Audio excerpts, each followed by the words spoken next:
Ideal گھٹیا بھی ہو سکتا ہے، بڑھیا بھی ہو سکتا ہے، ادنا بھی ہو سکتا ہے، اعلیٰ بھی ہو سکتا ہے، نیچے کا بھی ہو سکتا ہے، اوپر کا بھی ہو سکتا ہے۔ مثلا سب سے گھٹیا آئیڈیل کیا ہے؟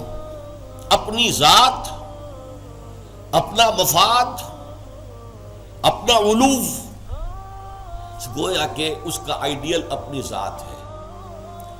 ذات کے لیے زیادہ سے زیادہ دولت، ذات کے لیے زیادہ سے زیادہ عزت، ذات کے لیے زیادہ اقتدار، یہ حاصل کرنا، یہ بھی ایک مقصد ہے، یہ بھی ایک نصب العین ہے۔ یہ گویا کہ انسان اپنی شخصیت کے گرد گھوم رہا ہے، شخصیت کے گرد گھوم رہا ہے۔ نتیجہ کیا نکلے گا؟ یہ انسان کیا ہوگا؟ جھوٹا ہوگا، دغاباز ہوگا، دھوکہ دے گا، بائی ہک اور بائی کروک یہ چیزیں حاصل کرنے کی کوشش کرے گا۔ مقصد ہے دنیا میں سربلندی، جیسے کہ سورہ قصص کے آخر میں کہا گیا، لا یریدون علوا فی الارض ولا فسادا، یہ زمین میں بلندی حاصل کرنا، اس سے تو فساد پیدا ہوتا ہے۔ وہ کیوں اونچا ہے، میں کیوں نہ اونچا ہو جاؤں؟ تو اپنی حریم ذات ہی کے گرد جو ہے وہ چکر لگا رہا ہے۔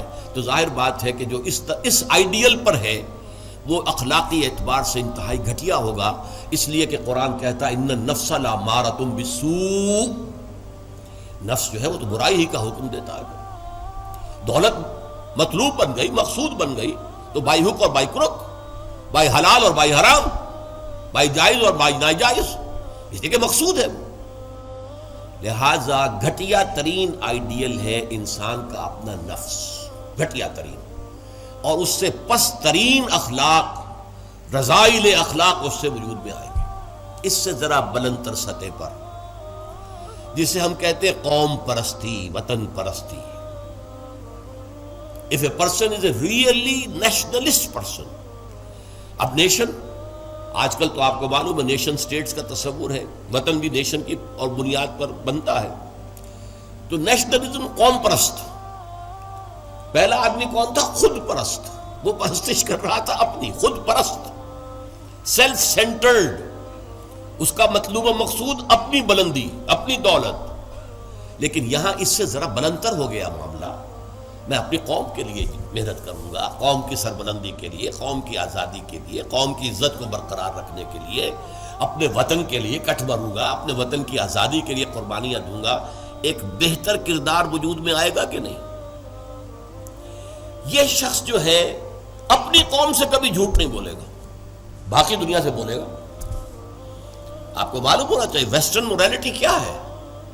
اپنے ہاں وہ ایک بلی کے اوپر بھی ظلم ہوتا نہیں دیکھ سکتے، کسی کتے کے اوپر ظلم ہوتا نہیں دیکھ سکتے، لیکن دوسری قوموں کو ہلاک کرتے ہیں، اور وہ سمجھتے ہیں کہ ویپنز آف ماس ڈسٹرکشن ہمارا حق ہے، ہمارے پاس تو ہے، کسی اور کو نہیں ہم اچیو کرنے دیں گے۔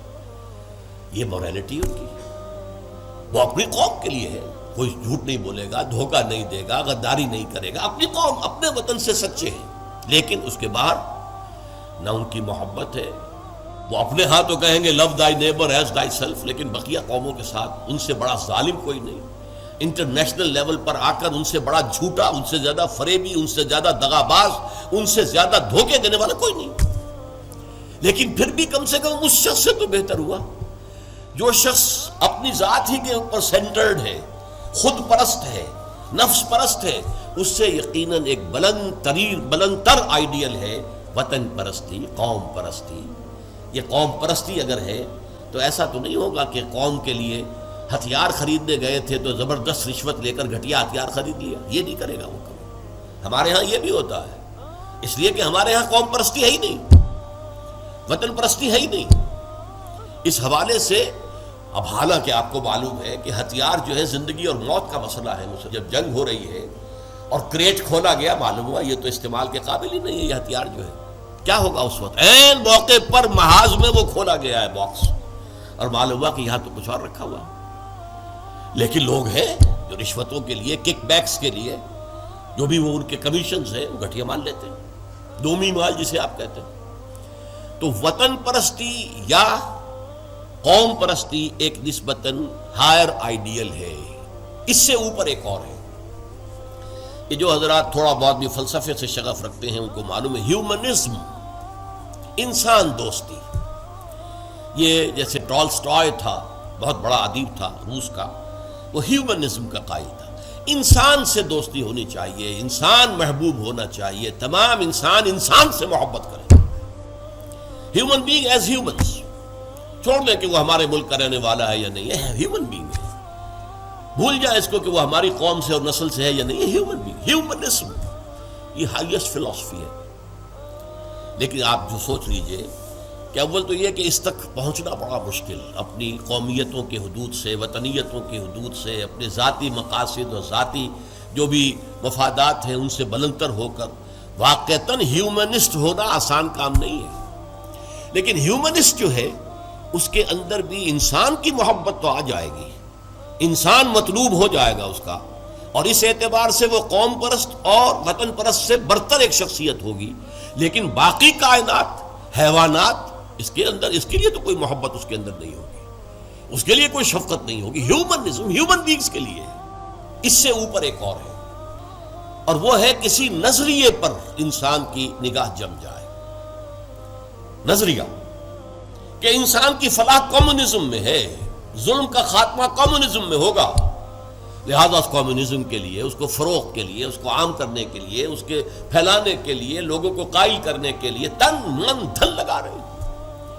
پھر جن لوگوں نے مان لیا ہے انہیں آرگنائز کر رہے ہیں، سیلز بن رہے ہیں، پھر ایک جد و جہد ہو رہی ہے، کشمکش ہو رہی ہے، زہر کے خلاف جد و جہد ہو رہی ہے، جانے دے رہے ہیں، فائرنگ اسکواڈز کے سامنے کھڑے ہو کر سینہ کھول کر گولیاں کھا رہے ہیں۔ یہ سب کیا ہے؟ ایک تصور کے حسن مبہم پر ساری ہستی لٹائی جاتی ہے، ایک تصور ہے، ایک آئیڈیل ہے، کمیونزم جو ہے ایک آئیڈیل ہے، ایک آئیڈیالوجی ہے، اس آئیڈیالوجی کو اپنا آئیڈیل بنا کر اور پھر جد و جہد اور محنت اور قربانیاں اور اثار سب کچھ۔ اب ایک ہی چھلانگ ہے، خدا پرستی، ہائیسٹ آئیڈیل، یہ ہے جس کو کہ علامہ اقبال نے کہا ہے، در دشت جنون من جبریل زبوں سے دے یزداب کمنداور، اے ہمت مردانہ، اے ہمت مردانہ، کمند ڈالو اللہ پر۔ یہ اصل میں تشبیہ سمجھیے، آپ ایک اونچی فصیل پہ چڑھنا چاہتے ہیں، کمند ہوتی تھی پچھلے زمانے میں، اب کمند کو پہلے پھینکنا پڑتا ہے، آپ کا زور بازو ہونا چاہیے نا، جب آپ پھینکے کہ اونچا جا کر لگ جائے وہاں پر۔ جتنی اونچی کمند ہوگی اتنا اونچا آپ چڑھ سکیں گے، اس سے آگے تو نہیں جا سکتے۔ کمندی کہیں درمیان میں اٹک گئی ہے تو درمیان میں آپ بھی اٹکے رہ جائیں، ٹاپ پر تو آپ نہیں جا سکتے جب تک کہ وہ کمند جو ہے ٹاپ پر نہ لگے جا کر۔ تو یوں سمجھیے کہ پہلے انسان کو اپنے ذہن سے، اپنے فکر سے، اپنی سوچ سے اپنا آئیڈیل معین کرنا ہوتا ہے۔ Who is my ideal؟ میرا نفس؟ نو۔ میرا وطن، میری قوم؟ No. Human beings? No. Allah, he is my ideal. اس کی محبت، اس کے ساتھ خلوص و اخلاص، اس کے لیے جد و جہد۔ اب آپ دیکھیے، کمیونسٹ کے لیے محبت ہوگی، مزدور کے لیے محبت ہوگی اس کے اندر، سرمایہ دار کے لیے نہیں ہوگی۔ سرمایہ دار تو دشمن ہے، اس کا تو پیٹ پھاڑیں گے ہم، لہٰذا وہ محبت اس کی پوری یونیورسل نہیں ہو سکتی۔ اللہ کو جس نے آئیڈیل بنا لیا، اللہ منزل ماں کبریاست، میری منزل، میرا آئیڈیل، میرا مقصود، میرا مطلوب، میرا محبوب حقیقی اللہ ہے، یہ ہے ہائیسٹ آئیڈیل۔ اور جو شخص اللہ کو اپنا آئیڈیل بنا لے، اپنا مقصود بنا لے، اپنا مطلوب بنا لے، اپنا محبوب بنا لے، وہ در حقیقت بلند ترین کردار ہوگا، اور اس کی مکمل مثال محمد الرسول اللہ صلی اللہ علیہ وسلم کی شخصیت ہے۔ محبوب حقیقی اللہ کے سوا کوئی نہ رہے۔ نصب العین وہی ہوتا ہے جہاں پہ نگاہ جمی ہوئی ہے، اگرچہ اس کے لیے جو محنت کر رہے ہیں وقتی طور پر آپ کا کوئی اور ہدف ہو سکتا ہے، جیسے ہم کہتے ہیں کہ اصل نصب العین تھا اسلام کو دنیا میں غالب کرنے کی جد و جہد، اس کے لیے پہلا نصب العین بن گیا پاکستان کا حصول۔ یہ دوسری بات ہے کہ ہم پاکستان کو حاصل کرنے کے بعد بھول گئے کہ کس لیے ہم نے حاصل کیا تھا، اور اسی لیے ذلیل و خوار ہے۔ انڈیا کے مقابلے میں سر اٹھا کر کھڑے ہونا ہمارے لیے ممکن نہیں ہے، سوائے اس کے کہ ایٹمک ڈیٹرنٹ جو ہے اس کا سہارا لیا ہوا ہے، اور اگر خدا نہ خواستہ میرے نزدیک تو تقدیر مبرم میں امریکہ نے یہ آپ سے چھین کر لینا ہے، پھر کیا رہ جائے گا کچھ؟ اس حوالے سے سمجھیے، اسی لیے علامہ اقبال نے دیکھیے کہ وطن کو بھی خدا قرار دیا ہے۔ وطن پرستی، نفس پرستی، وطن پرستی، قوم پرستی، انسانیت پرستی، نظریہ پرستی اور خدا پرستی، یہ ٹاپ پر ہے۔ منزل ماں کبریاست در دشت جنون من جبریل زبوں سے دے یزداب کمن داور، اے ہمت مردانہ اپنے کمند اتنی اونچی ڈالو کہ اللہ کی ذات پر جائے، پھر اللہ کی ذات، پھر اس کمند کے ذریعے سے سیر اللہ، تقرب اللہ، رفتہ رفتہ اللہ سے قریب تر ہوتے چلے جاؤ۔ جیسے کہ آپ کو معلوم ہے، اگرچہ وہ آیت سجدہ ہے، جا کر ایک سجدہ کر لیجئے گا، جو سورۃ العلق جو ہے وہ ختم ہوتی ہے فَاسْجُدْ وَاقْتَرِبْ، بس سجدہ کرو اور قریب ہو جاؤ۔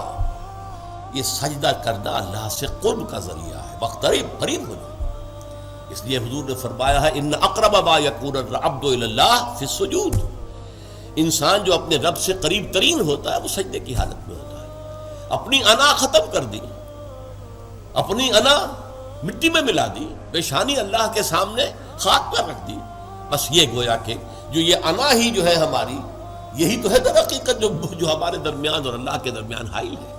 اس انانیت کا امکان ختم ہوا تو پھر اللہ کے ساتھ ہمارا بہت قرب ہے۔ یہ ہے ضعف الطالب والمطلوب۔ گھٹیا آدرش ہوگا تو گھٹیا ہی شخصیت وجود میں آئے گی، اگر اعلیٰ آدرش ہوگا تو بلندتر شخصیت وجود میں آئے گی۔ آدرش، نصب العین، مقصود، مطلوب، محبوب حقیقی اپنا نصب بھی ہو سکتا ہے، اپنی ذات بھی ہو سکتا ہے۔ اپنے ہی حسن کا دیوانہ بنا پھرتا ہوں، اپنی ہی حریم ذات کا جو ہے طواف ہو رہا ہے، اس سے اوپر ہے ہی نہیں، نگاہ ہی نہیں۔ اس سے ذرا اوپر ہوئے وطن پرست، قوم پرست، اس سے ذرا اوپر ہوئے انسان پرست، انسان دوست، اس سے ذرا اوپر ہوئے ایک نظریہ، تصور، ایک تصور کے حسن مبہم پر کیسے ہستی لٹائی جاتی ہے، زندگی ترک آرزو کے بعد کیسے سانسوں میں ڈھالی جاتی ہے۔ ترک آرزو، یہ آرزو وہی ہے، نصب العین۔ میں نے شروع میں کیا عرض کیا تھا، جس شخص کا کوئی نصب العین ہے ہی نہیں وہ تو حیوان ہے۔ کم سے کم وہ شخص بھی جس نے اپنے نفس کو اپنا نصب العین اور مطلوب بنایا، وہ بھی انسان تو ہے، گھٹیا ہے، بہت گھٹیا انسان ہے، لیکن وہ حیوان نہیں ہے۔ جس شخص کا کوئی نصب العین ہے ہی نہیں، وہ تو پیور انسٹنکٹس کی بنیاد پر زندہ ہے۔ قرآن مجید میں سورہ ملک میں کہا گیا ہے افمن یمشی مکبا علی وجہہ اہدی امن یمشی سویا علی صراط مستقیم۔